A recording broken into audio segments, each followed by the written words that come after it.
হরিণঘাটা পুরসভার 17 নম্বর ওয়ার্ডের কাউন্সিলর গ্রেপ্তার।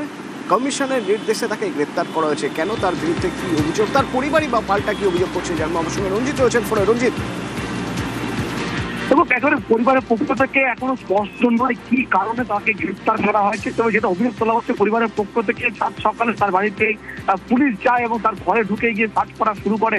কিন্তু সেই সময় কাউন্সিলর বাড়িতে ছিলেন না, কিন্তু বাড়িতে আসার পরেই তাকে কাছে তো জোর করে সেখান থেকে গ্রেপ্তার করে নিয়ে আসে কল্যাণী থানার পুলিশ। তবে এখনো পর্যন্ত পরিবার জানতে পারছে না যে কমিশনের তরফ থেকে কি অভিযোগ করা হয়েছে। তবে কমিশনের তরফ থেকে যে অভিযোগ করা হয়েছে সেটা কিন্তু একেবারে স্পষ্ট। তবে কি কারণে অভিযোগ করা হয়েছে সেটা কিন্তু স্পষ্ট করতে পারছে না এখনো পর্যন্ত পুলিশের পক্ষ থেকে।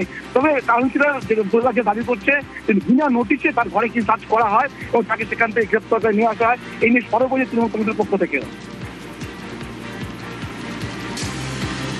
সকালবেলা এসছেন দু ভ্যান পুলিশ, ওয়েস্ট বেঙ্গল পুলিশই আমি দেখেছি। ঢুকলো, কোনো কথা নেই, কোনো নোটিশ নেই, কোনো কিছু ছাড়া সার্চ করছে পুরো বাড়ি। ঠাকুর ঘরে ঢুকেছে, খাটের তলা দেখছে, ধাক্কা মারছে।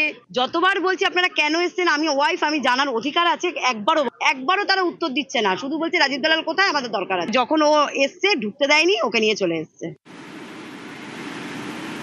বাইরে থেকে গুন্ডা ঢুকিয়ে অত্যাচার, বাড়িতে গাড়িতে মাদক রেখে গ্রেপ্তারের নির্দেশ। ঠিক এইভাবেই বিজেপি আর কমিশনের বিরুদ্ধে সরব মমতা বন্দ্যোপাধ্যায়।